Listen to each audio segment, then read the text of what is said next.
Welcome to Toffee TV. There's the final word. Everton 2, Chelsea 0.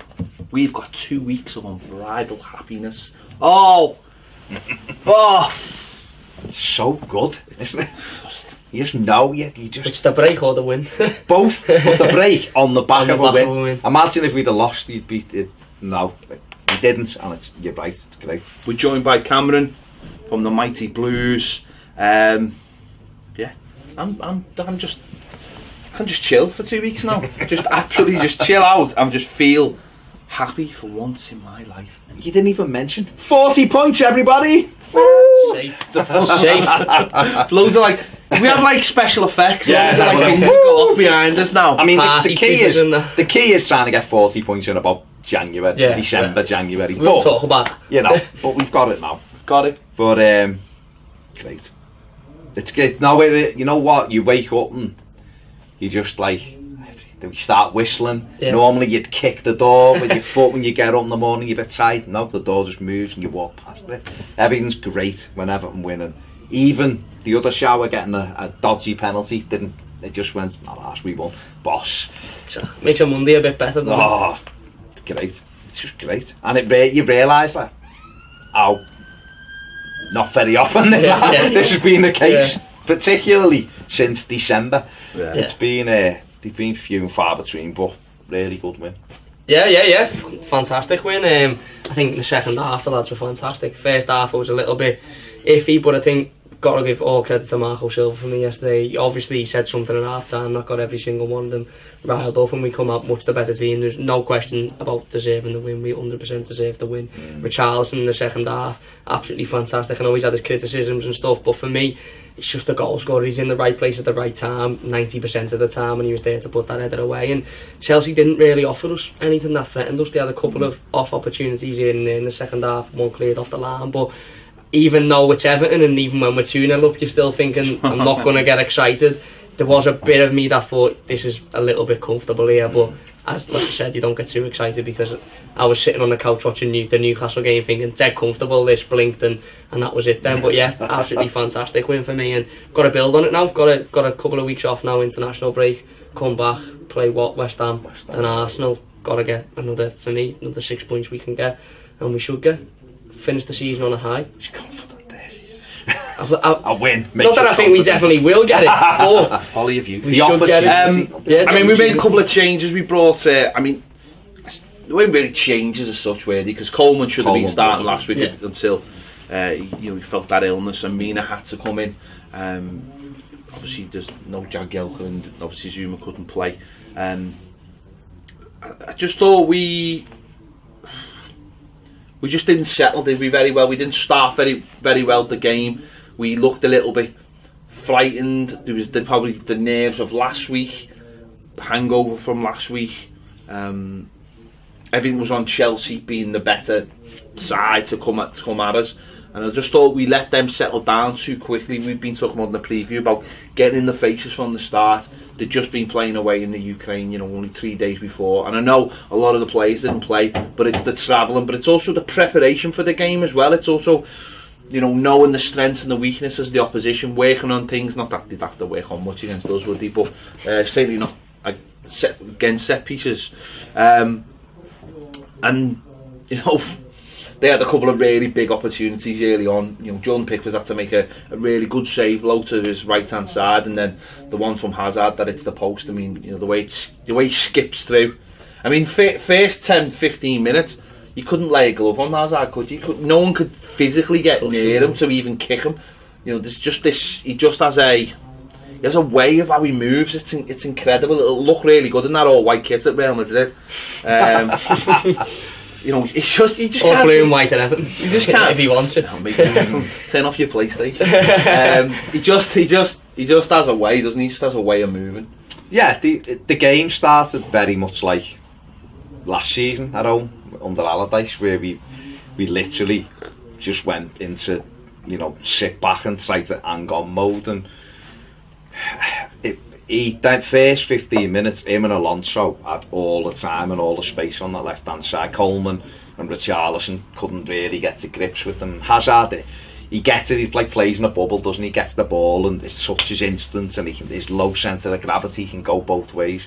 But I think we just stood off them a little bit too much and we allowed that space to eat up. And the two efforts you're talking about, the Pickford save, brilliant, but Michael Keane, who thought had a good game, should have done better on the Hazard, dropped the shoulder and turned and he sent it to Lidl with Joe. Him and Joe were in Lidl at looking the time. for chainsaws. Looking for spaghetti hoops, 15 pence ones. And Pickford made a brilliant save. And then the other one, the one that hits the post, he goes past Gomez, I think it is, too easily and he gets back in. But it does take a big deflection, and if you actually watch it, the line of sight, Pickford would have saved it. It was right at Pickford, and it nicks off him and skims away. But we were lucky it came back and we smuggled it away. But I thought after that, even though they had a lot of the ball, I thought we were quite comfortable after that initial 15 minutes. Yeah, I think we just give them a little bit too much respect, if I'm being honest. I think we stood off them, we were a little bit shyish, a little bit cheapish, and once, like I said, that first half was over and we started to realise, and I think Silva realised it as well, and that was part of his team talk, to say, listen, these aren't, if you put pressure on them, if you stand up to them, they'll make mistakes. If you put pressure on that David Luiz, 90% of the time he's kicking it out, or it's going somewhere that's not to a Chelsea player anyway. And I think that's what we realised. And like I said, the first 10-15 we were a little bit cheapish, a little bit shy, giving them too much respect, allowing them to play, allowing Hazard to get on the ball. Players, haven't exactly, 100%. Stand off them. Hazard's absolutely fantastic. I remember, I think it was a point in the game where he had about 3 Everton players around him, and I think it was Gomez had hold of him, and he still wriggled his way out of it. And I just remember thinking, you are head and shoulders better than anyone else in this. He's not one to hit the death either. He's not a diver. Never has been a diver. Probably gone against him at times, not being a diver. He's so hard to get hold of. But he had the other chance as well, didn't he, Wayne? Which Mina, because Mina for the first 15 minutes, Jesus Christ, he's like Bambi on ice. He's like, he's that tall. I don't know if his brain, how long it takes the signals from his brain to reach his feet at times, because he just looks like he looks like a player who's just got out of bed. Quite literally looks like he's just stumbled onto the pitch. You'd know. But I know all the signs of that. He looks like he's just, and he's for the first 15 minutes, Mina really was blowing out of his arse. But I think again that's not playing. No. Back in against a top size, up against Higuain's movement. But that actual one, the one that went under Pickford's shot, Mina actually does really well there, not to just throw a leg, because if you'll watch it again, there's a brilliant opportunity to just sort of put a leg in and for Higuain to just go over a leg, but he doesn't, and he gets the final touch on the ball, and that takes the pace off it. I don't think it actually hits Pickford, it sort of goes underneath him. It's that way Michael Keane, and then Keane's on the line. I don't think it slowed down, hadn't it? Yeah, that's what I'm saying. Mina does really well there to just hold himself. I mean, it's poor defending to let him in, but he does well to just hold it, and just with the goalkeeper and him as well. So, and I think from that point onwards, everyone was like, what are we doing? We had 3 big let-offs there, really. Against a side that doesn't really, in past would punish you. They'd be 3-0 up. Remember when they beat us 6-3? And, everything... 2-0 up after 3. Exactly, they punished everything that day. And maybe that's the difference with this Chelsea team. They're not as ruthless as they used to be. And just all from that point, we got ourselves back into the game. All right, we weren't creating loads of chances, but we got ourselves back into the game. We started reading the game because we'd had that little bit of luck, or fortune, whichever way you want to look at it.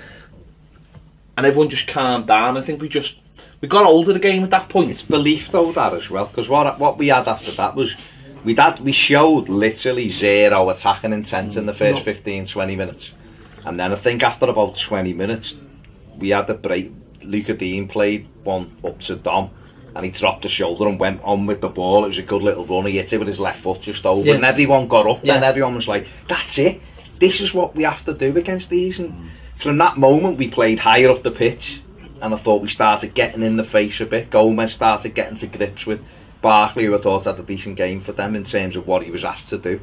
Because they do pop it off nice around, your Gino in the middle just pops it off, and Kante's busy and stuff. But once we kind of matched up with them, we started getting a little bit into the game. They were still a better side at that stage, but at least we were in the game, weren't we? Yeah. At least we started getting in the game without doing loads. I literally think he said the first 50 minutes, go out, just pretend you're shit, they'll think you're at. I mean, they did. Hang on. And we done it. They done a fantastic job then. Like you said, then about belief. Then times when the ball gets cleared off the line or when one hits the post, you gain belief and you start to think, hang on, maybe it's going our way. And we were speaking about look off camera before, and the Sigurdsson penalty on another day, it doesn't fall straight to him, but yesterday it did. And I think that the players did, start to well, the crowd believe as well, so the crowd get up a little bit. Yeah. Because I mean, we had the siren at the start. Just if anyone's watching from Everton, please, when the siren's hang on, when the siren's finishing. Make sure Zed starts. No. See what you've done there? That's classic Everton thinking, right? That's classic Everton thinking, right? What you do is you just make one song, right? So you don't have it, so it's the side, and then someone presses a button for Zed cars, right? You put it together. Wasn't it like that in the derby? Is it not? Is Tony Bellew's Anton Powers Zed cars not one song? Because in the derby, it's not that one, though, is it? It's not that one, though, is it? It's I believe it's Liam Hinks. There's another Evertonian DJ. But that felt like they just got a siren off YouTube, and then bollocks. If anyone from Everton, press the button.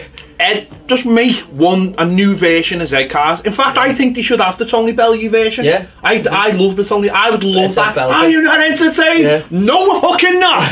Most of the time. Yeah. I reckon that's what they should. Because listen, Everton are terrified of upsetting anybody in the crowd, right? But they should just go. Right, alright, maybe we're not going to have Bellew's version, but we're having a new version, right, of Z-Cars. Runs into so that it starts with maybe maybe before the starting, you hear I don't know, some the way he says, you're not entertained, maybe you have some classic things like Brian LeBone saying, one Everton equals 20, Duncan Ferguson maybe saying something he said, some classic Everton. Baby Moyes. Yeah, whatever, some classic, right? Marco Silva laughing at journalists about the World Cup panel comments. Yeah. Get some classic Everton quotes, right, dead loud. So, and then just build it up, I think we've been saying this on the atmosphere, build it up, and then you hear, so everyone's knows what's coming, and then the siren's kicking, and then straight off the back of the siren, Z-Cars, so there's not a weird gap. And everyone's going, what's going on here? Everyone was ready. Waiting for the Premier League anthem. That's what it does, though, and then it stops again, and then you go, where's Z-Cars, and then it starts. You've got 3 weeks to work on it. Z-Cars, shouldn't it? You've got 3 weeks to work on it. These definitely need to keep it. I'm not one of these who go just play it for the big game. What's a big game? Every game is a big game. That's what I mean. Because the other thing, my dad said something yesterday was right, is that if you don't play it, the opposition are like, so we're not a big game. Alright, we'll show you. And then are the big teams then when you play it this is their cup final? No, play it for every single game and get everyone up. Get you ready, doesn't it? It gets the players ready, it gets the fans ready. But that's what I'm saying, but have more than a siren. Have it built up so it's a whole thing. From 10 to 3, that should start. Start cranking it up. To Z-Cars. I'd love that. Imagine the classic quotes. Well done, the originals again yesterday as well, by the way.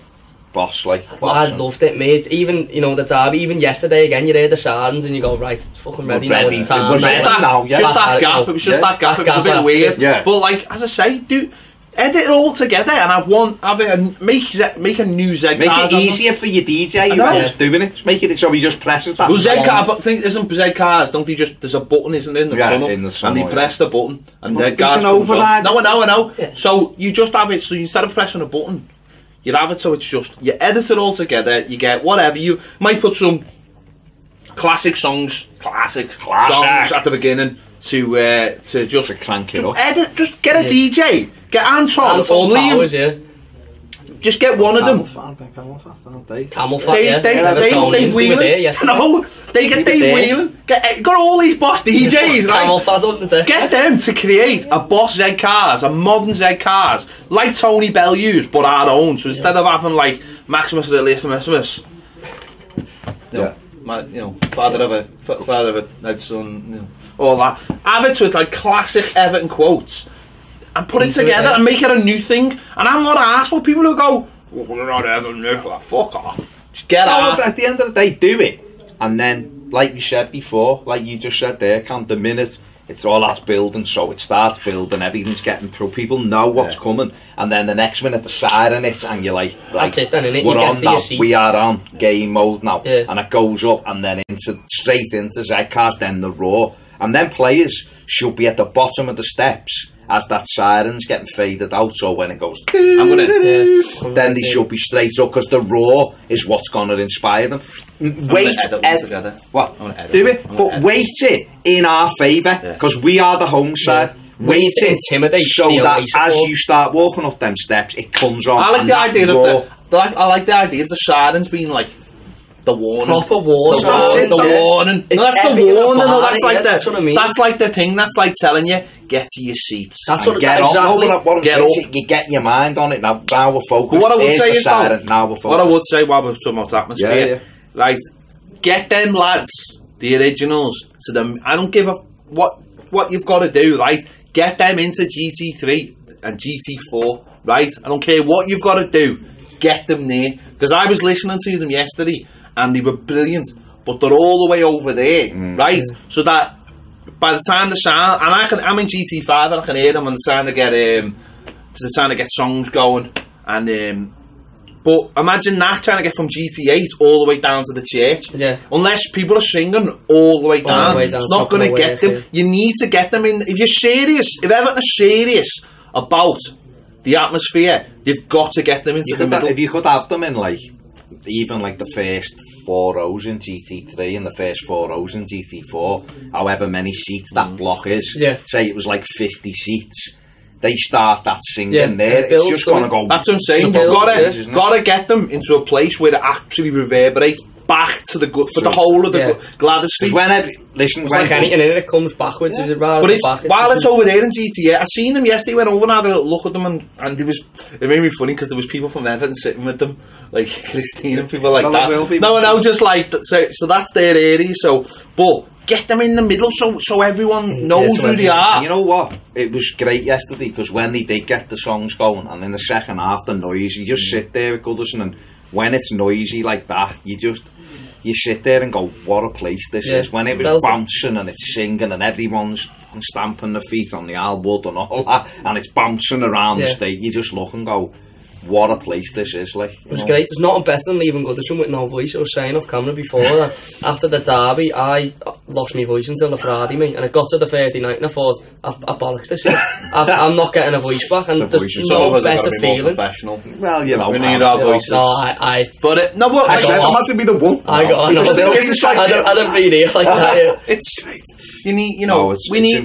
Yesterday the atmosphere, you know, started off well and then it climbed down a little bit as the game, you know. Because the game wasn't, we weren't in it, were we? And then those lads was trying to get it going, and I thought the thing before that was great. I know a few people might not like it, but the mosaic. Yeah, I thought it was great, and for a sort of thing that you're trying to do last minute, and the fact that we're on Sky, and with obviously with the Gladys Street boys with the banner that looked. I mean, know what it would brilliant. I'd love to see. I would love to see it. Imagine that. But all the way along the Gladys Street. Mate, I'm not being funny. We should have flags, right? This is my thing. People mightn't like it, and I'm not asked really. Everyone's got an opinion of it. But I would have it all the way along the street end and all the way along the Bullens, mate. Down towards the away fans, right? Because you come out, that makes an impression immediately. Well, what I would say is, unions, whatever. What I would say is, surely by now those lads have got a nice collection of flags now. Why can't we have? Why can't we have them? No, but why can't we have them all the way along? You know, maybe like the Burnley game or something. Go get all those flags that those lads have made and put them all as far as they'll go along. But when they come out, just so people go, fucking hell, that looks boss. That looks brilliant. That's something you actually can't do in a new stadium because the upper tier is too far away from. Or it's a run. They don't want to make a big boss to do that. Something that just went all the way along. As far as it'll go. Yeah. Just see how far they stretch. Get all of it. I mean, that's that's up. They're doing a great. They're all doing a great job. They are. They're all doing a great job. Before we move on now, Michael Keane done a message. Yeah. At the end of the game. Thingy message. Luca Dean spoke about it. Andre Gomez, Seamus Coleman, Gylfi Sigurdsson, the manager. So if all Jordan Pickford, if all of those people who are on the pitch affecting it, and the ones that we pay our money to go and watch and support, and the ones that make our Monday morning bright and all of that, as sad as that can be, you know, there's no excuse. If they're saying, because of the noise you're making and the support you're giving, it's helping us play better, it's helping us get results.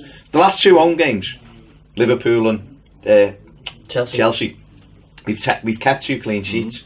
The crowd have bumped. We've took 4 points out of 6. A lot of people would have gone defeat. Yeah, 100%. As if Everton have got a chance of beating them. Yeah, well, exactly. We could have beat Liverpool, and we did beat Chelsea. So the fans are playing their part now, and the fans are playing their part. The team are responding. So enough. If you don't like it, just keep your mouth shut. Don't say a word. Don't slag off other people who want it, because it's quite clearly helping. And if you don't like it and something's helping, then how can you justify that in your mind? If it's helping you enjoy your team's performance, then if you don't like it, don't say anything. This is what it is. If you got nothing good to say, say nothing at all. Or go and sit in the other 3 stands. No, it's not. I'm just talking in general, mate. I'm just talking in general where like I seen loads of positive stuff the other day when the original lads put the tweets up about getting in and bringing. But I've seen a few like fucking cop-white behaviour, this, we're not Palace and all that. Listen, I want Everton to win. I don't give a shit. If I have to go with the fucking clowns that taking a pair of shoes on to help Everton win, I'll do it. I don't care. I want to see my team win. And if it's helping the team, and if the players and the manager are going, to be fair, it helps. To be fair, thankfully I haven't seen. It was, to be fair, mate, it was loads last time before Liverpool. It was a lot less this time because people are thinking going. You can see the difference. Well, there's a difference. So let's try and support. The manager come out after the derby and said if the atmosphere is 70% of that every week, 30 to 40% of our job's done. That's telling you that the players are bouncing off that. Two teams in the top 6 there, Chelsea who are fighting for the top 4 and Liverpool who are fighting for the league, and we've just kept 2 clean sheets, and like you said, could have won both games and did win 1 game. Totally different performances to the performances that you've seen at the start of the season, West Ham at home, and the atmosphere was unbelievable. And I agree. I don't know. I understand if people, everyone's got an opinion, and if you don't like it, you don't like it. But I don't know how you can justify not wanting it when your team are very clearly playing better, when the players are bouncing off it, when Richarlison's coming out, and you can see that the crowd is affecting him, and the energy is affecting him, and that way, like it's this same old argument in it. The players give, the fans give. It's like got to be 50-50. What comes first, an atmosphere to help the players, or the players after helping the atmosphere? But it works together, and that's the most important thing. If you're chasing a lost cause, like Don did yesterday a lot of time, and that crowd are like screaming, going like that. Do you know honestly what I would compare it to? Do you know if you're running or something, or you're going to the gym or something, you have a playlist, right? Yeah. You don't just have a playlist because you like listening to music. You'll have playlists to motivate you. I remember many years ago when I did the marathon. I was going to say, when you done the marathon and people were clapping, did that give you another little? But also, it was about 2 miles to go, and I was dead on my feet, and I just stuck a bit of AC/DC on me, and I was like. New win. The Iron Man soundtrack. I was just like, and then people are giving you all that, and it just drives you on, and you suddenly find energy that you didn't know you had, and it gives you that, and And what about this? What, like yesterday, seen it a few times. When their defenders are facing their own goal, the ball's getting played into the corner, and the crowd are like, and they slice it into the crowd, and everyone goes, and all that. What is that? Helpful to Everton, or when there's no crowd, like it's quiet and he just hits it into the stand? It's not like no one's on the back, but we were on the back. Alonso slicing balls out, everyone was cheering. Just all of a sudden, players, do you know what I think it's affected this season? Gylfi Sigurdsson. Every time there's been an atmosphere, he chases constantly, and you'll see him. Even sometimes he mightn't be in a game, but he'll chase a ball down constantly, and the fans will get on that. The fans will cheer it, and then other players will start to do the same. I think we started the game yesterday, like we said, shying off them and not really chasing balls. And the more the fans got into it, the players thought, you know what, I'm going to run this ball down. And then David Luiz would make a mistake, and they'd go, I'm going to keep doing this because one of these times it's going to be a fucking mistake. I know pointlessly almost, and the crowd are going. Do you know? Well done, Cat. You're going to go. I'm going to run again because they appreciate. But that's again. I'll tell you what I would say as well.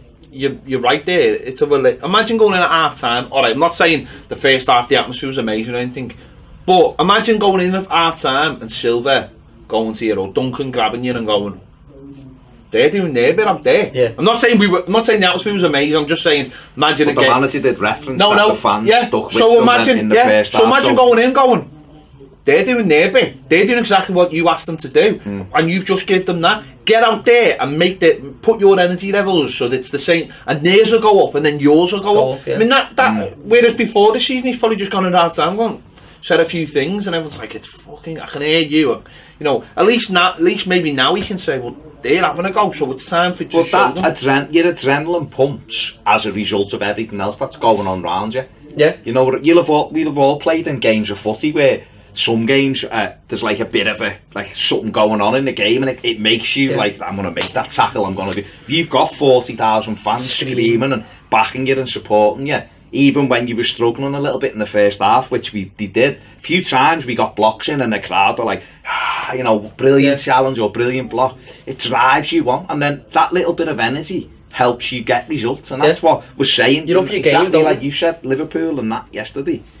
Because the energy levels are up, because the crowd levels are up, all of a sudden the players' levels go up, so the results naturally improve. Exactly. Where if it's flat, like you've just said, and it's quiet, and you're not playing well, and the crowd are disinterested, where's that little spark you've got? You can't always find it just by doing the same thing. Sometimes it's someone appreciating you making a run that you're not going to get the ball, but you're putting the defender We've said under loads pressure. of times, if a tackle goes in on a game, 100. if a tackle goes in, we always quote the Arsenal game, don't we, under Koeman, when McCarthy just started hitting people, then the next minute Barkley started hitting them, and then the next minute, like, all of a sudden everyone was up and we turned the game out. Tom Davis made one yesterday, didn't he, where the ball escaped him and he fucking slid to get it in the crowd. Yeah, because it was that idea of, it's the last couple of minutes, we need no one say you need fresh legs, you need more energy in the game. It's not just it's energy makes energy, doesn't it? Do you know what I mean? It's that idea of he comes on and he's throwing himself around, and next minute the fans go, because there's that the one where and I was skipping ahead in the corner. In normal games, say you like when we played like Bournemouth and we 1-0 up in the last minute, and you're feeling dead edgy because everyone's just dropping.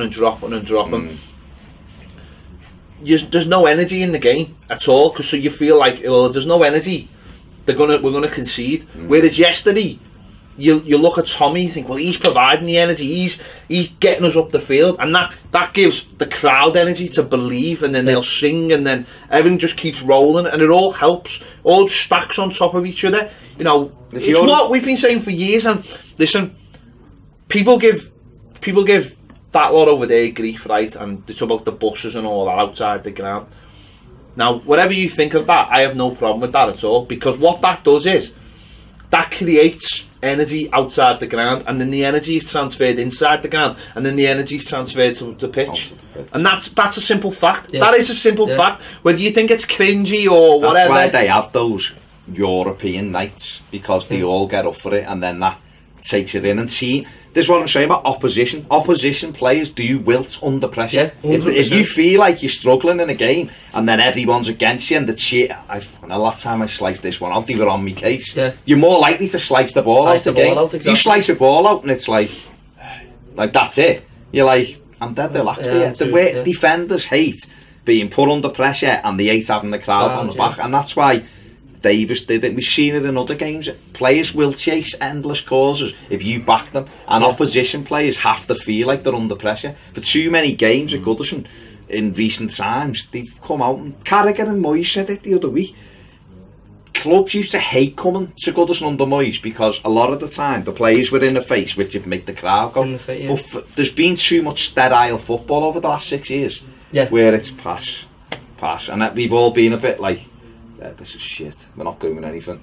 And so the opposition never feel under pressure. The opposition are like, this is alright. I think there's got to be a trust, hasn't there, in when Moyes' team.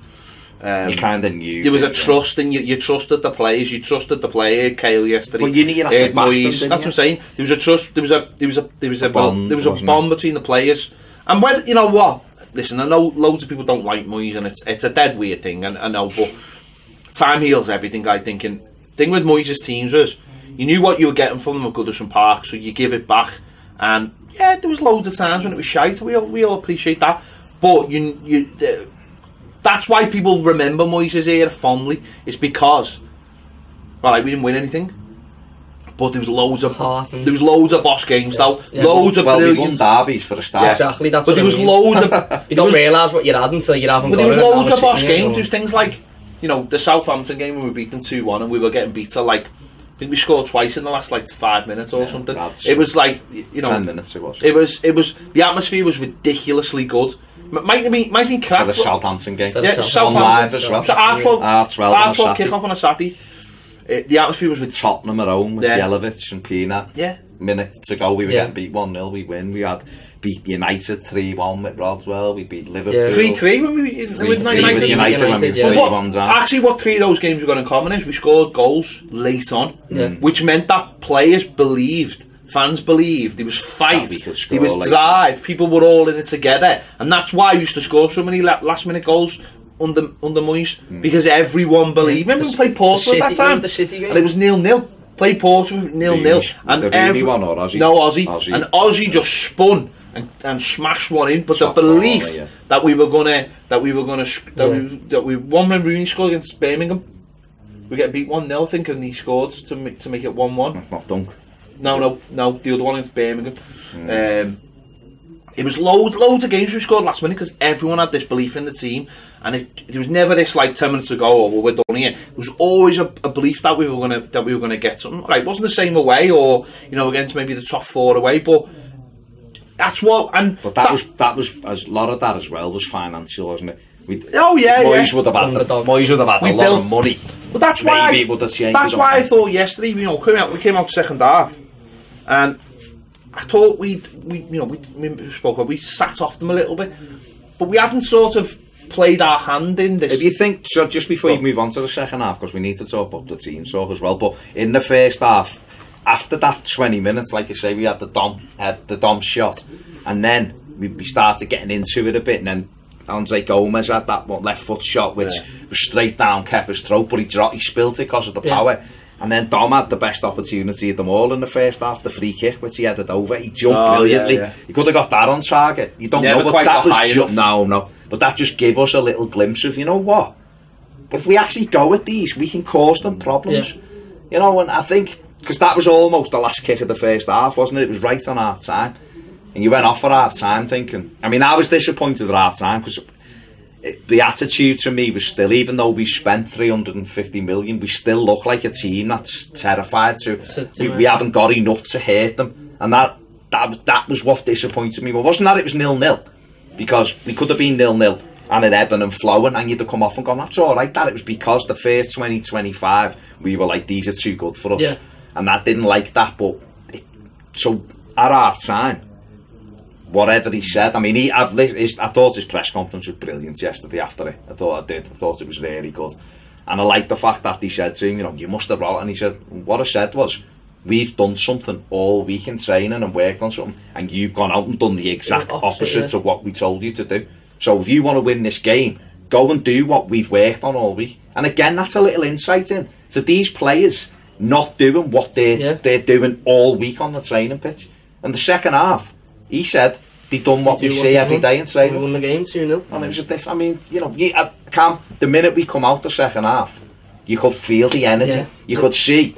I think Dominic Calvert-Lewin chased almost a lost cause and fizzed that ball into Bernard. It was a brilliant ball, and if he was a fraction away from getting on the end of it, and then Goodison erupted. Yeah, like you said, then you could feel it as soon as we come out for the second half. That ball across the box by Dominic Calvert-Lewin and Bernard on it, you thought, something's being said here. These look up for it. Richarlison was all of a sudden going from wandering round, knowing that he's not in the game, to chasing everything, to putting himself into the game, rather than thinking, the ball's not coming to me, so I'm just going to stand. He was going, I'm going to go to the ball. Sigurdsson doing the same, and like you said, that's the type of situation where you'd have to look at the players and you think, well, if you're not doing what your manager's told you, and what you've learned for the weekend training, you're coming out the second half, you do it, and you beat a team like Chelsea 2-0, then, you know, questions have to be asked of why aren't the players doing that in the first half, rather than what's the manager, you know, teaching them. Like you said, I think even in the first half, towards the end of the first half, I do agree, I think we were a bit scared. We just thought, no, you know what, they're too good for us, we don't want to hurt them. And then Tom had that shot and we got a little bit, hang on, we can get into positions here. Andre Gomez as well. And then, like I said, the second half was absolutely fantastic. And Richarlison, you can say what you like about him, you can say he's inconsistent, you can say he throws himself on the floor, but I can't remember the last Everton forward that's in the right place and right time as much as Richarlison is. Every time a ball must have been about, well, maybe, but I think Ron made himself there with every time a ball seems to spill in the opposition box, Richarlison seems to be the one on the end of it. He seems to be the one that it falls to, and that's because he puts himself in those positions. Ron would make the opportunity and after time put it in the back of the net. Whereas that was it was a good header. I think was it Mina or I thought it was from my seat. I was convinced it was Yerry Mina when the corner came in, because it went into a pack and it was a good header. What I would say is, I mean, you must, just before you move on, you must have felt as well within a minute that something looked like it changed. The electricity. They had the ball, didn't they? They had the kick off, and we got the ball back, and then Dominic Calvert-Lewin again, tremendous ball. Just right, Bernard, wear size 7 boots and just pack them put the echo in the front of them or something. I mean, when you try to take them down, the ball would just go into your foot. But again, it's that ball he plays is a fantastic pass. Took them out the game. I think he's fantastic. I mean, I really, and I know an opinion's an opinion, but I just can't see the Dominic Calvert-Lewin stuff of how some people will say, no, he's lazy, not good enough, he's lazy. I think he's... What I would say is in the last 6 weeks, he's gone like that for me. And what's happened in the last 6 weeks? He's played. I would still go and buy centre forward. To me, he wouldn't lead the line. No, but I think he's going like that. I think a top centre forward would up his game, and in a few years, because he'd work with a top centre forward every day, which makes a difference. But what we the energy straight away was a lot more energy. We were playing higher up the pitch. It was exactly when we played Bournemouth last time we won at home. We're playing higher up the pitch. Gylfi Sigurdsson is pressing higher up the pitch.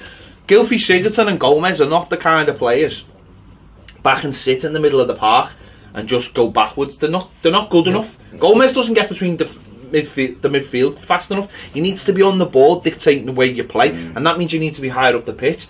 Higher up the pitch, you start forcing mistakes, you start forcing corners, things that suddenly were goal kicks become corners, or things that, like we've seen before, that are knocked easily down the line are suddenly put out of play because you're forcing them to do things. We got the corner. One thing I would say about Mina, he had a shaky first 15 minutes yesterday, but every set piece we got in the game, we looked dangerous because Mina was on the pitch. They were terrified. They had a corner in the first and half. He fucking boomed the header away, and you just thought, that's what he does. I said to Cam before we started filming it, like, he could be almost our Van Dijk, because what Van Dijk has done for Liverpool is he's kind of said, I'm the magnet to the ball. I'm going to go win wherever that ball is. I'm going to go and try and win it. It's me. And I felt Mina did that twice in the first half. There was a long throw which he just went and one of their corners come in and he just got above everybody, wasn't it? and it just flew out, and you were like, and everyone's the street end cheered like, that's what we want. But when that corner came in, he not saying he did anything fantastic, but he just made them look nervous. And if didn't he win a corner, a header off a corner just before we scored, or was it after we scored? Because I was thinking, he's winning everything. I think he won it just before, and that's how we got the corner again. Sure, it come in, he headed it. There was one that came over, and he was about to head it, and bleeding potato head Keane took it off him. Because he has got a head like a sport when it comes to heading from every header, it just goes anyway. So, do you know what? They're all preoccupied, and Dominic Calvert-Lewin just peels off David Luiz. David Luiz is, I don't know, just thinking about this sideshow or something. He's thinking about Bart Simpson. Yeah, it's a great header because it goes right down to the feet, and all the keeper can do is spill. And like you said, Richarlison is alive. He's the only one alive. No matter what anyone says about him, he's alive in the box. He's alive, exactly like he was last week. He's ready for it. He's like lightning. It's in the back of the net before and 1-0 up gives us the perfect. The roof comes off, doesn't it? Well, everyone. Because at half time, like you said, at half time, I was thinking to myself, and I'm talking to people with me, it was like, we're in the hands of Chelsea here, because that's what it felt like. It's like, if they score, I can't see us getting one. That's what it felt like at half time. But that just gives you the little bit of, there's a few things coming together now. You could see it straight away. I thought we'd win before the game, but at half time I was thinking, like you've just said, it's going to be dependent on if they continue to dominate at some stage, they're going to score, aren't they? 100%. But I did say, as I sat down to him, we'll come out and play like Brazil 1970, laughing. But we were on it. We were on it immediately though, and then all of a sudden everyone was like, we can win this. And I think the goal just strengthened everyone's belief, because you started thinking, well, they've got to score 2 now to beat us. Yeah. You know what I mean? So everyone was bombed. But that's what you have to think, don't you? Because we're still a little bit fragile. And you're right, Richarlison, and like you said, Cam, he loves that. He's got 12 goals. He's got 13 in all competitions. I think he's 12 Premier League. I think there's only 2 other players under 21 that have scored more goals than him in Europe. One of them's Mbappe. Can't remember who one of them plays for Anzac. And he's only the third Everton player to score, or he's the third in the all-time list.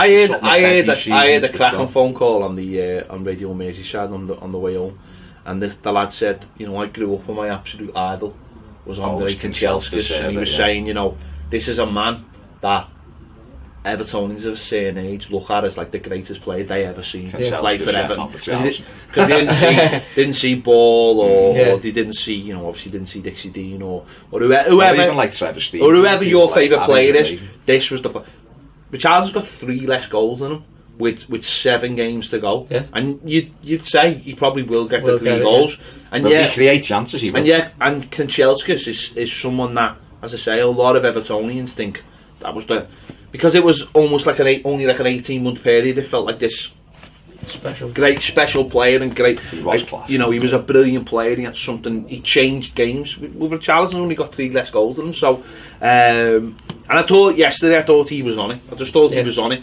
Been critical. Second half. I've been critical recently of him and his attitude. I think that's. But when he's on it, he's on it. And I thought the penalty was a perfect example of it, right? Because not only did he not, it was nice little work on the right hand side. Seamus gets in the box, runs into a bit of a blind alley, but the ball's loose and he's on it again, like straight away. Yeah. As soon as that defender puts his foot down, he's over. Now, if Richarlison had been throwing himself around the whole of that game, he doesn't get that penalty. No. The ref just goes, get up, lad. He ain't giving him the benefit. The ref didn't give him one, right, just before. And it was a foul. Below me, he got shoved, and then Coleman went past someone took Coleman on, he gave a throw-in. Alonso, and that Taylor was like that, and he shoved him over. It was blatant. But then you're right, he was on. But if he'd been like throwing himself around, getting frustrated, because he throws himself around when he get most of the time when it's the frustration. But he didn't. He got on with it. He just get it to his teeth, and as I say, he wouldn't have won that penalty. No way would he have won that penalty. No. But the ref gave him the benefit of the doubt, and it was just. It wasn't. It was just at the right moment, just not that just to settle everyone down. It gave them a mountain to climb, didn't it? Yeah. Like we said then, talking before about the atmosphere and the relationship between the fans and the players. I think the relationship between the manager and the players as well. And we were saying off camera, Baz, about how all the players seem to love Marco Silva. Richarlison said before he's like a father figure to him in football, and I think that helps having that person there. Marco Silva will have took Richarlison aside and gone, listen, why aren't you looking into the game in the first half? What's going on? But he said, come on, get your arse in gear. They'll scream your name there after you. And he come out and he looked like a totally different player. I thought in the second half he was chasing everything, and when he's like that, he's fantastic. I remember Wolves' first game of the season, he chased everything down, not just the 2 goals, which were fantastic. He chased everything down. Perfect example of a goal where he was in the right place at the right time. He puts it away, and when he's like that, I just think he's absolutely fantastic. And he will have frustrating games. He's a 21-year-old kid, but second season in the Premier League, who is used to playing in a league where if you fall over, you will get fouled. And this league works that if you fall over 10 times and it's dubious and you don't get the foul, you could get absolutely snapped in half in the penalty area, and the ref will go, get up. That's it. You're not having it. So you've got to work that out. Exactly, that's what I mean. You've got to work that out. With time, he'll learn that, and he'll learn to start picking himself up and not asking for things and being stronger. And then the best players know when to go down and when to stay on the feet. They're the best players. You showed an example. And half of them play for them over there. No, was it like all the best players in the league know how to do that? I to be honest, I thought Richarlison played well in the first half. He worked hard. He just wasn't. He wasn't offensive. Wasn't attacking. But there was moments when he was just trying to win the ball. There was one where he slacked back. I said to you before, he ran back with Alonso. I think it was. They were through, and he'd slack back and put a brilliant tackle in by our corner flag. He just I picked that up from since the start of the season. He comes back and he helps defend. I think that's what you get on the right hand side over Theo Walcott. I'm not going to go into the Theo Walcott stuff, but I think he offers more defensively than... No, Richarlison offers more defensively. Theo Walcott. You've got to call it Theo. Theo. He's 30. Oh, 30, yeah. Even he had a one-on-one yesterday that, 9 times out of 10. I think the thing as well, what we're seeing, is because, for me, Bernard and Dean, that's our left now, just leave it alone. Don't ask with it, it's perfect, almost. Then to it. But Bernard, Baines and Pienaar. Said it before, Bernard's our best player. Said it before, he's wonderful. Touch, his time on the ball, his ability, and when he's at the pre-season, he'll go again. Him and Luca Dean. He's not the one who's only just getting into fitness, isn't he? Exactly, he's seen him play for 6 months before he's made his debut. So, but on the right, I think Richarlison, I think he's so much more comfortable because he hasn't got to come in, because his left foot's not great. No. He hasn't got to come inside all the time to get a shot away. Yeah. Do you know what I mean? And I think he feels on that. What I've noticed on the right hand side, Richarlison, he's putting more crosses in. I think he feels like he can assist more people. On the left, I think he felt like I can only go one way. I've got to come in. Yeah. Whereas on the right, he's looking up and he's looking for Dom, and that'll only help. And I think it helps Seamus. Yeah. I honestly do. I think Theo hasn't been in the games enough to help Coleman or Kenny, whoever's played there. And I think that was evident yesterday. There was a tackle in the 46th minute yesterday that got Seamus Coleman into the game. The ball broke down the line, Alonso went for it, and he just went smashed right through him, won the ball right through Alonso, and you see him he went like that with his fist as if to say, and that's it.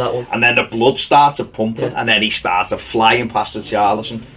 And that energy, what we talked about before, I think Richarlison on that area, he put about 3 brilliant crosses in yesterday because he can go on the outside and whip it. Richarlison, Coleman and Richarlison suit each other's game. I mean, just from a footballing point of view, because Richarlison doesn't take up the space that Coleman wants, which Walcott does. They don't suit each other. They never have. They've never worked off each other. Whereas Richarlison will come inside because naturally he goes looking for the ball. That's what he wants to do, and that'll open it up for Coleman. But because Richarlison can get back as well and wants to get back, and you see when he's running, he does that. Yeah. He just literally he's like that. He's like trying to get the most aerodynamic he can be. You see him busting a gut, whereas Walcott doesn't do that. It's not in him, and that's not a criticism of him, but it's just not in him to get back. It's not part of his game. He's never had to do it. And they complement each other more, and it's a lot more effective. But we were talking there about having faith in your players and some of the penalty. Nobody's got faith in Gylfi Sigurdsson. Let's be honest. Not from the spot. Not from the spot. You felt that energy when we got the penalty, and then he steps up and you go, because the last one he took a glass seat was the one against Watford, wasn't it? So, and it was at a key moment in the game. And the one before that was Fulham, wasn't it? Fulham, that he missed that as well. There's no faith in him at all. He's missed 3 at the glass seat now. He takes it, and it's a crap penalty. Let's be honest. And if it doesn't bounce off the keeper's leg and come back to him, then I mean, I had Jamie Redknapp afterwards going, "Oh, it was a cool finish though, the way that ball was spinning." It's like cracking Eddie Hearn impression, that like. Shut up, lad. You lift trophies in suits. You shouldn't be on telly talking about footballers. But no, put Dom on them, or put Dino on them. Yeah. I'd put Dom on them personally, because I think for a centre forward, you've seen all he's taken for the under 21s. He took 3 for them. He's cool as ice. Cool as ice. Everyone. I'd put him on them and just be like, because that's what a centre forward wants. They want to score goals. I just think Luca Dean with that left foot. He's got to be the obvious pick, hasn't he? And it sort of screams to me why he isn't right there with the ball in his hands. Maybe he doesn't. Dom did, but Dom did. I know Dom did. Dom asked for it in Gylfi's shot. But again, Gylfi's last penalty was Burnley away, and he slotted it. They scored at Old Trafford. Sound away. Away from home. He just can't cope with the Gladys. I think what it is, I don't know. He changed like last season. He's not got. Wayne sucked him though last season, didn't he? He missed the cup. He's not got. He's not Baines. What Sigurdsson hasn't got, right on pens. He hasn't got like a way of taking pens. That is. That works every time. He missed one in the Swansea. He missed one in the World Cup, didn't he? And then he scored one, which was very lucky. Hit the bar and come down and went in. And he doesn't seem to have I don't know whether he's he like changes his mind halfway through. He does, yeah. And he doesn't really hit them with power. There's no conviction. If he doesn't hit them with conviction, it means that he's not confident. Yeah. So I just take them off him because I just think that now. I thought it was telling anyway after the game. I was, oh, that's another goal from open play. That's what he said in his interview. And you see like celebration. He was like, yeah. God, that went in. He was relieved when a lot of penalties. If the goalies go the right way, the shit pens. Yeah. When the keeper, I seen Aguero's one the other day, and the keeper went the other way, and it's like, how cool is that? You think, well, if he went the right way, he saved it. Yeah. It just looked brilliant because the goalie goes the other way. You stood up on a Panenka. But that's it. That's You'd be like, you look like a fool. But I think once you start hitting the goalie, which he's done now, like 2 of his last 3. I think yesterday, I think what he was actually doing, he was actually waiting for the keeper to move. He was, and the keeper never moved. Yeah. And he and then there's no pace on it. But you know what? Listen, it's about time. It's about time we had a little rub of the green and it come back to us and we knocked it in. And from then, we grew then, and I thought we were able to. And also, a key thing as well was at 1-0, Gomez was getting tight. You could tell he was, his effect in the game was lessening. And the manager made it was the right call. The one he should have done last week. And he took him off and put Schneiderlin and just went, go in there. Just break the game up. Give us a bit of stature in that midfield. Break the game up. And I thought Schneiderlin done his job well. He put his tackles in. He won headers. Okay, he's never going to carry the ball and stride around the pitch. But what it helped, it enabled Garner then to push up a little bit. And Garner then started getting the ball a bit higher up the pitch. I tell you what, right? I noticed this yesterday. How much of a drop off has Thingy had for them? Kante. Oh God, yeah. He isn't anywhere near the player. He isn't anywhere near. I mean, that's sorry, that's what he's done to him. But he isn't anywhere. At one point, I went, "Who is that?" And I was like, "Fucking hell, that's Kante." I was so. But he was better when he was the defense. When he was the defensive. I can do what I want. But he's put all that faith in Nino, and it's just like. No, mate, you. And all that kid does is just move the ball on. Missed 1,000 passes a game, 1 assist this season. All he does is that. But Garner, I looked at Garner, right? We all be biased because we are, but Garner for us he's everywhere and he's getting that last ditch tackling that starts the attack and he drives forward with the ball. And he's not. Unfortunately, he hasn't sometimes got the composure or he hasn't got the ability to find the key pass. But you look at him and you look at where Kante is now, and you just think, what have you done to that player? You know what I mean? It's a strange one. But he's the type of player that another manager would get put back in defensive midfield and he'd step back up again because when everyone went on about he can do this, he can do that. I don't think he can do all them things people used to say he could, but he's marvellous at winning the ball and he's got energy. They've kind of asked him. It's like asking Garner to play number 10. But it's kind of asking Garner to play number 10 for us. You're taking all of the things he's good at. You're looking from you're looking at a player and going, when you see Garner striding forward with the ball and go, why don't we give him a little bit of an opportunity further up pitch? And you give him, you go, that's why. And then he stops and just goes. When Seamus Coleman used to play right wing, and because he'd fly forward on the right and then go, play him on the right wing then, when you go, no, because you're actually taking away all the things that are good about him. So, but no, I thought that was a really good, because it's funny because we were talking about going, we can't, even if he wanted to bring a centre back on, he can't because he hasn't got one. I wish he hadn't had another one last week. So we had to bring Snarden. But that was the right sub last week though, wasn't it, the Snarden sub? And I think we speak about energy and trust in the manager. I think Morgan Snarden's last few performances have put that trust in the fans as to that when he come on yesterday. He still could have clapped on, no one really cheered him. I felt he should have done. But I think fans were a little bit more, you know what, that's a right substitution. Whereas 2 or 3 months ago people had gone, well, he'd have been booed, wouldn't he? Trust, it's just trust, isn't it? Well, he come on and he closed it down. We got the 2-0 and then it enabled us to go 5 yards back then and go, well, alright, well now let's see what you've got. Because he also as well, and I'd said Bernard's starting to look tired now because he gave a couple of balls away which he hadn't done because he was sprinting up and down that line. How many times he broke a pace? Bernard was flicking balls and all that. And he put Walcott on that left hand side and just went, well, now we've got legs. We've got legs that can get in behind here. The ball from Gilfie to find the one that it. But he's probably the only one who could have got on the end of it, by the way. The ball was. But I don't understand why he switched them though.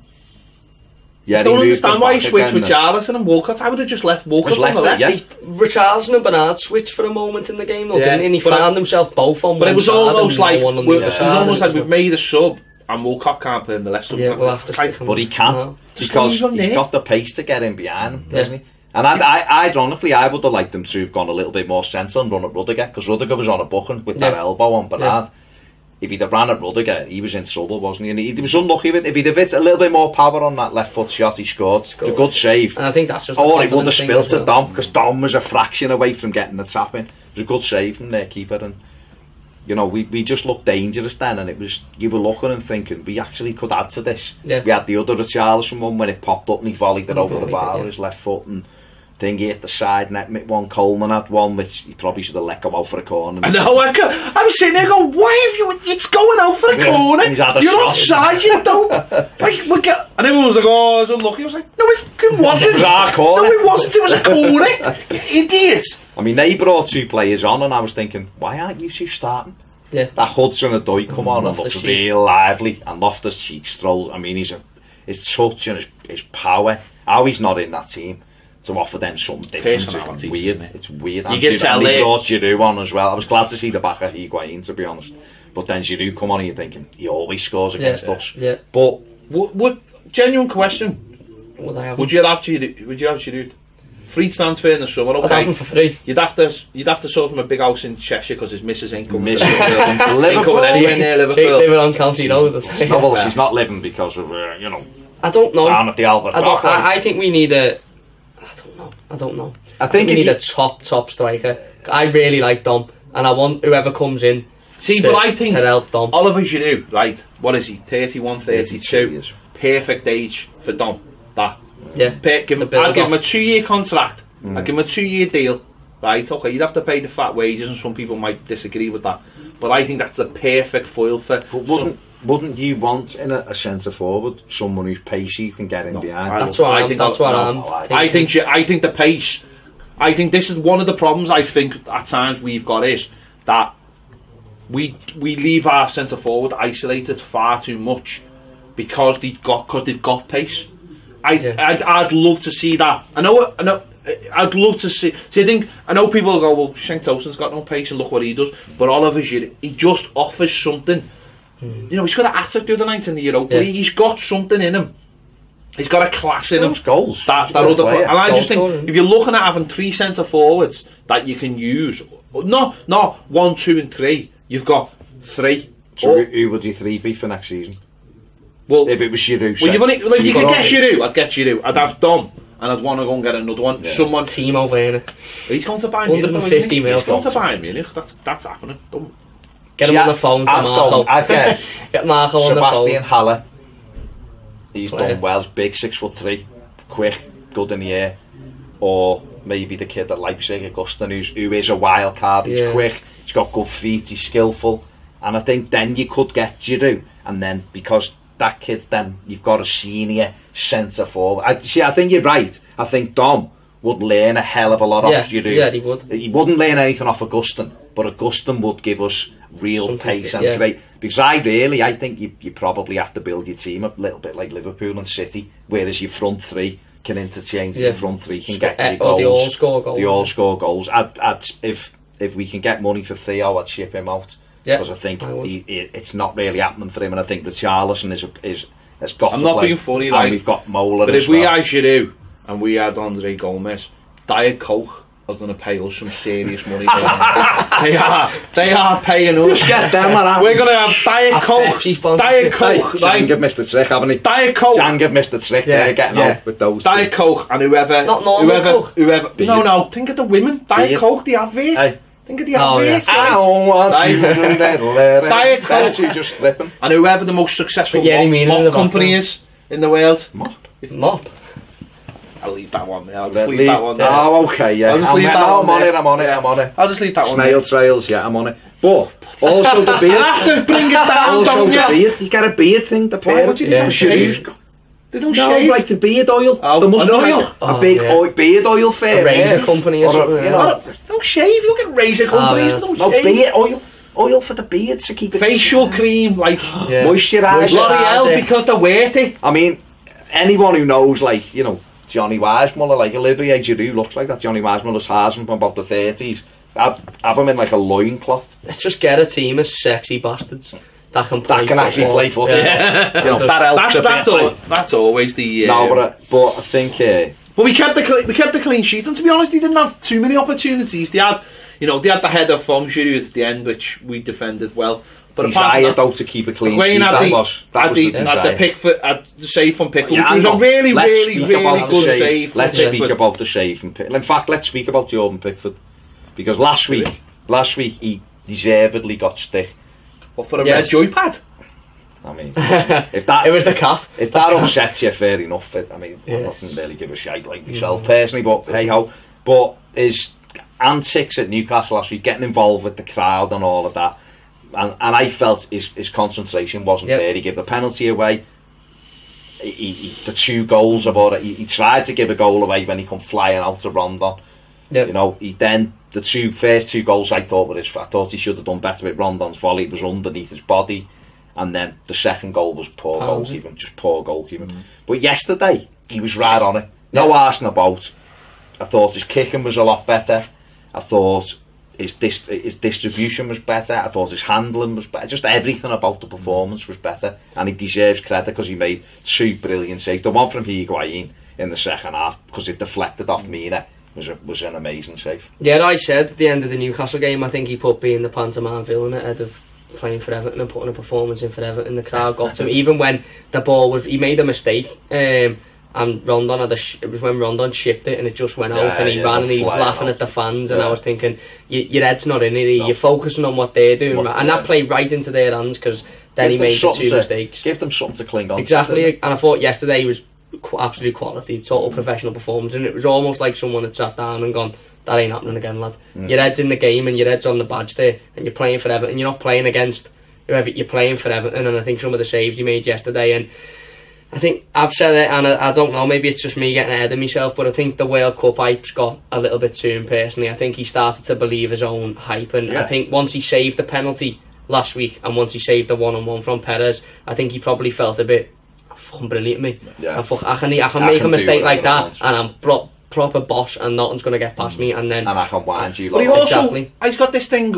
I think we've seen. I think he made a save yesterday from. I can't remember who it was, but he just pushed it over the bar. Yeah, you know, it was a decent pace shot. Yeah. You know, he just pushed it over the bar, and there was none of this stupid. You know, he'd set his mind up, but there's not. I think, you know, we've seen him in the past where he's like, I can't push it over the bar because I don't want to give a corner away or blah blah. Well, again, that's confidence. Just do your job. Yeah. Just do your job. Yeah. Just decide what you're going to do. Well, if he'd have done that at Anfield, we'd have drawn 0-0. And if he'd done it last week, we won it last week. Just decide what you're going to do and forget about what comes next. What comes now? Yeah. You know what I mean? If you have to make a save, I know, like Jermaine Jenas, the greatest goalkeeper expert in the world, where, like, you know what I mean? When it's all like about pushing the ball out. If you've decided to make a save and it's stopping the ball going in the net, that's all you can do at times. Yeah. You know, your job is to get it away. So you look to try and get it out. Yeah. Whatever. You push it to the side. But just make a decision rather than doing this thing and then that thing and then some other things. And you're like, that's concentration. Yeah. That's not paying attention to what's actually going on. Because football now, it's a split second thing. You know, you don't. The centre forward doesn't wind his foot up. No. You know, it comes off his foot like lightning, doesn't it now? And the ball's doing all this, and we see that all the time. You've got to be ready, and he wasn't last week. And I just thought yesterday there was nothing from him. He just come into the game. At the end of the game, he just clapped and walked off the pitch, and it was like, you've done your job, and that's all we expect from you. Need more of that every week. Exactly. That's not getting involved with anything, just coming in, doing his job. Ideally, we shouldn't really know he's there other than to say good save that. It shouldn't be, oh, look at Pickford laughing at the crowd there, or look at Jordan. It should just be, you're there, anything that comes at you, you fucking hit away, whether it goes out for a corner or not. You look at the best goalkeepers. You look at the best goalkeepers when they do something really well, and everyone's running over patting them because they've saved the penalty or something. They're like, switch on. They're like, what are you doing? Get on, the classic one I remember when Schmeichel saved the penalty against Arsenal, 99 in the semi-final. Last minute, basically saved them, got them the treble, basically. And everyone's running over, hugging him, Beckham and Neville and all that. He's like, it's a fucking corner. Get on it. Southall was exactly the same. make a brilliant save. Wouldn't. He's looking to make the next. Southall always say. To be fair, Southall makes a save and he's like organising straight away because it's. Southall would always say, you know, what's your best save, and he'd say the next one. Yeah. You know, and I think that's what Pickford's got to get into his own head. It's not. What's you know, we've seen him celebrate, and it is great when you see him celebrating. And he's punching and all that. Everyone loves all that. But from a professional point of view, you're right, because he's took that a little bit too far and gone. And last week he did. And last week was hopefully was the one for him. Where he went. Yeah, I hope so.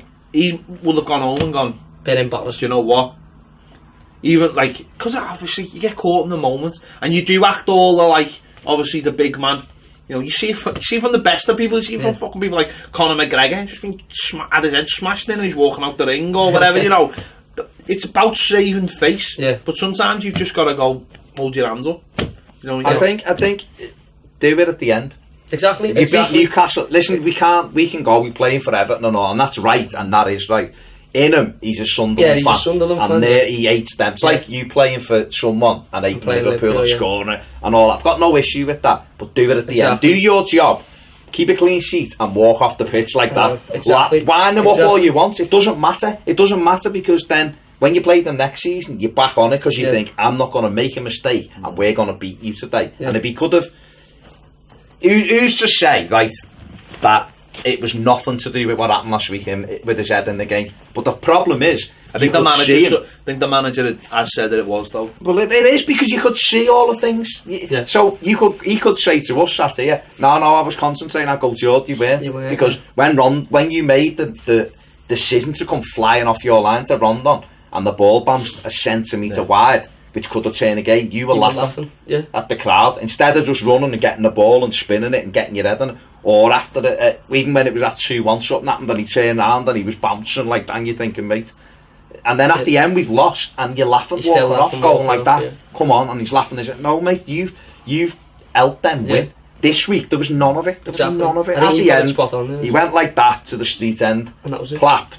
Done that, and then he walked off, and everyone was giving it that because he was magnificent yesterday. When he's like yesterday, I've got no doubt whatsoever he's in the top 3 or 4 goalies 100%. Easily. But get rid of all the other antics because you don't need it. You're that good. You don't need to prove anything. All you need to do is people to go, he's boss, and I've got no worries about him at all. Let's get on. I think the same with Yerry Mina. Once that 15 minutes went past and he'd give it the all.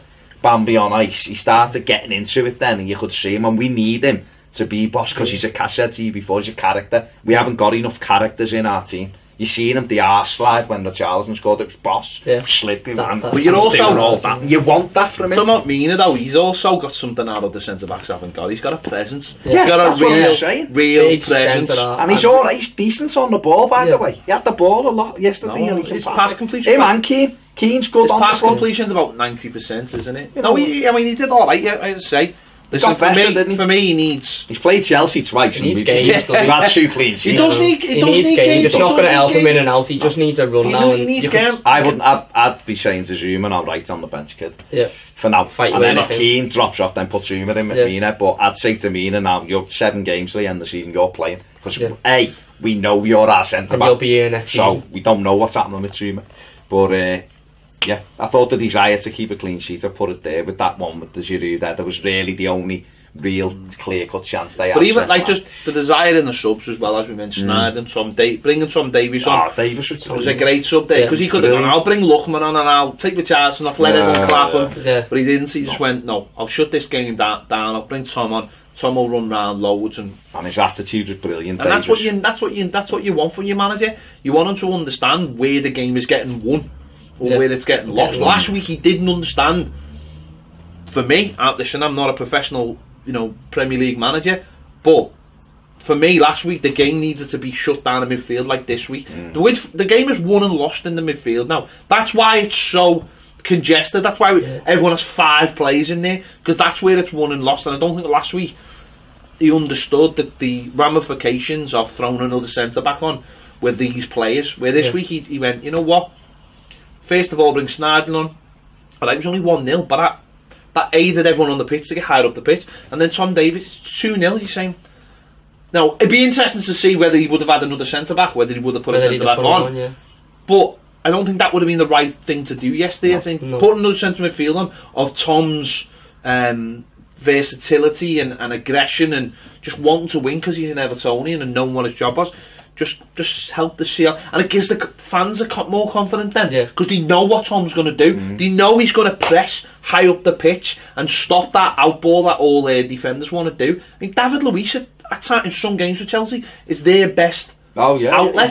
He just pings the ball because people let him do it. Especially when Giroud was on and he wins a lot of better. We shut that down. I think you're right. I think he's got to get. I think that the problem is throwing a third centre back on. I said this in my thing last week. You're changing a system within the game, so everyone's comfortable with that forward, and you're throwing another one in, and people are like, "Where am I playing?"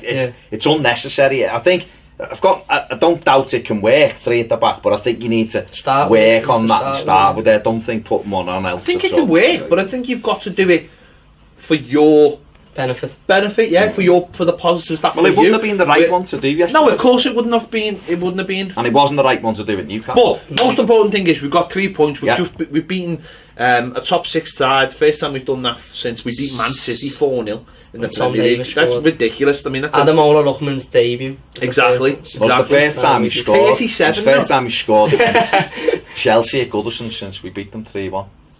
When Naismith got a hat-trick.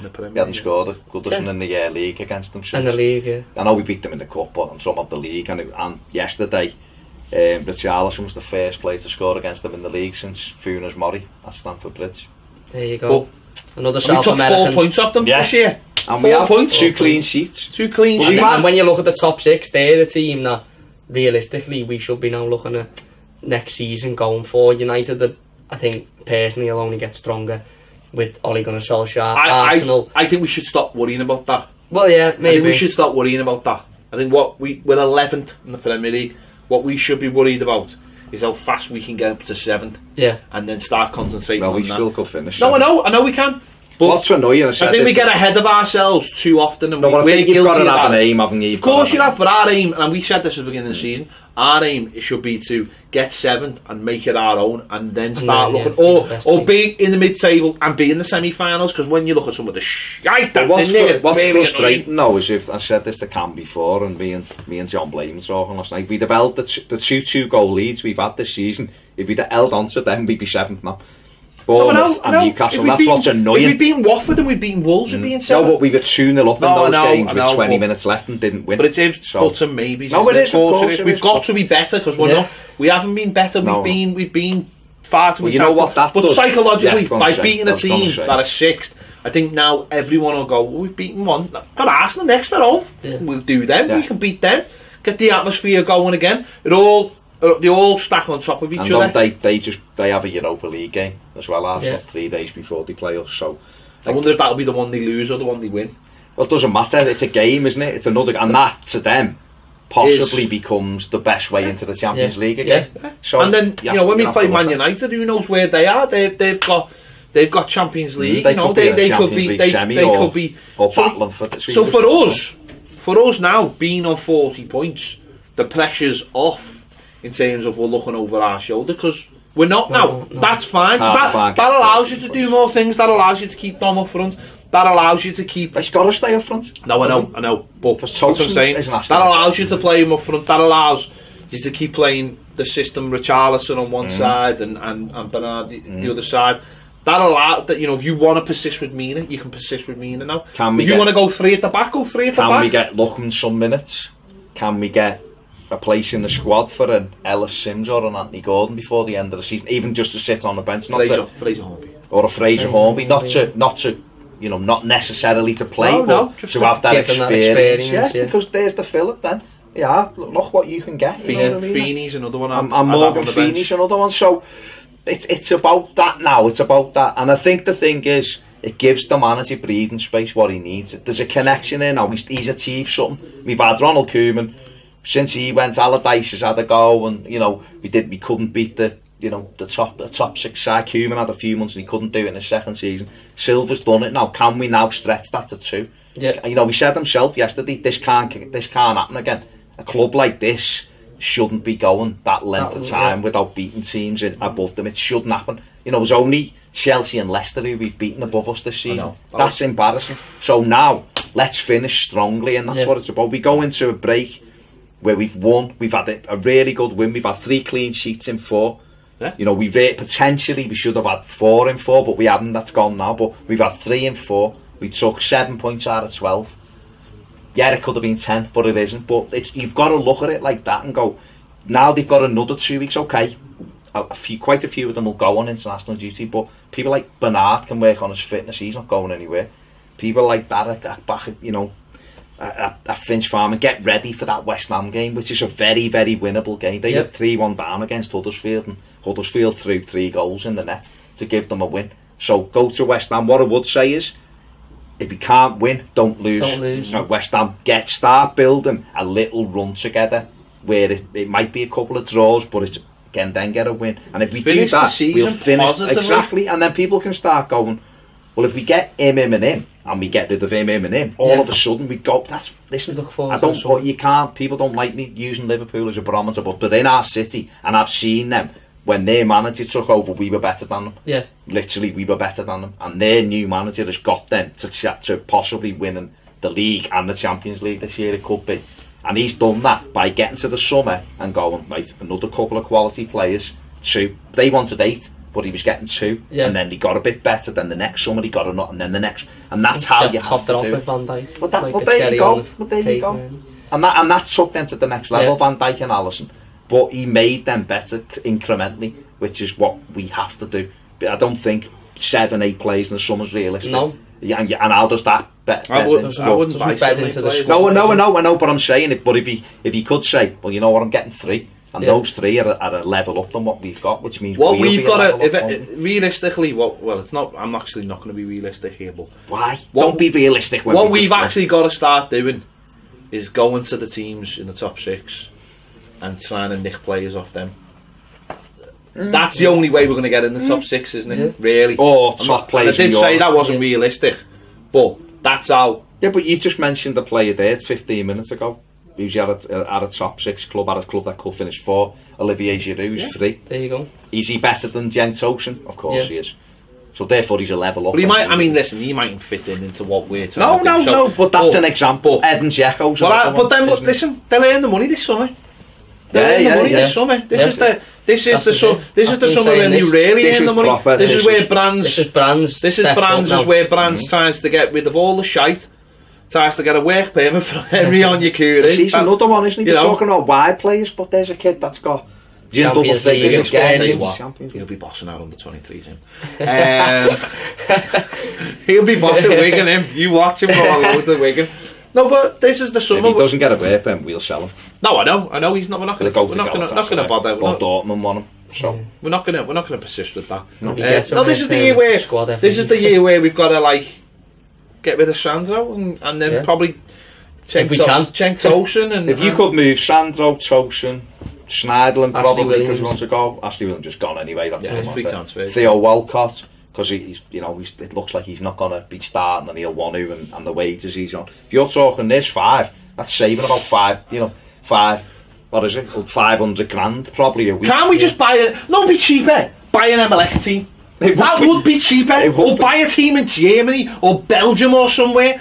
Get Diet Coke to buy as a team, right? To go head to head with Red Bull, right? Diet Coke. They'd be called DC United. Diet Coke United. Yeah, but they call it DC United. I know. We'll buy that.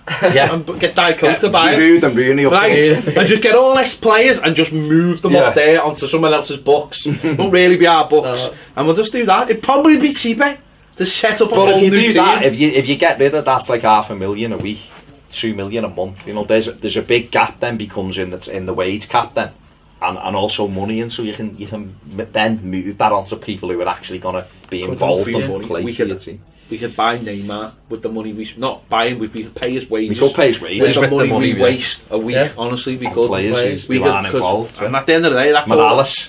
Yeah. You see him when they go to Austria or they just go to Africa this year. You're going to see Morales with the Everton side. Him and Sandro jogging around. He loves it. I'm on his Instagram. He loves it. I hope he wants to stay. It's whether they buy it. They want him to stay. He started at the weekend. We only lasted an hour. Looks great in purple. There you go. We can get rid of all those players. Then that's the major thing this summer. That's a big show. do that. There's the big show. Done. Here you go. What a win. Happy. We're all happy. It's got 2 weeks of pure happiness. Might go on holiday. No, that'd ruin it. I'd go to Lidl with you. Go to It's the Lidl. place to That is the holiday, innit? That is the holiday. 15 The dream. pence spaghetti you. It's the dream. There you go. Joe living the dream.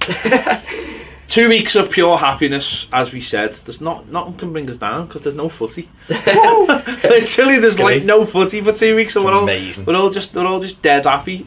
Anyway, let us know your thoughts in the comments on this victory. What can we take from it? What are we learning from it? Chelsea fans are devastated at you. Ross Barkley. Boss Barkley. Devo. Absolutely devil. Big thanks Chelsea, to Cameron for coming in. Sharing the joy with us. We'll see you later.